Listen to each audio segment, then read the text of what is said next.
Meta AI on WhatsApp can enhance your messaging experience by providing automated responses, personalized assistance, and more intelligent interactions. To access Meta AI's feature on WhatsApp, you first need to ensure that you have the latest version of the app installed on your device. Open the app, open the App Store on your phone, and search for WhatsApp and update if it's necessary.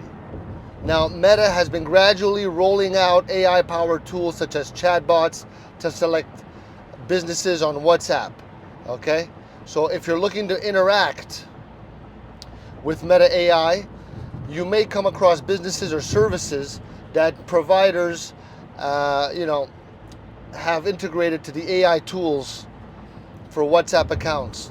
These bots can assist with customer service, provide information, or help with booking inquiries. To interact with Meta AI, you're going to need to start chatting with the business or service using WhatsApp.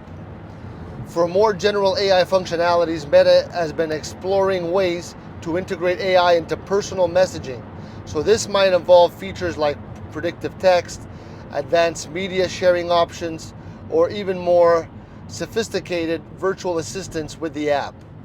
Now, as of now, AI integrations is still in development, so it's worth keeping an eye on updates from WhatsApp and Meta for any AI tools that may become available to individuals in the near future.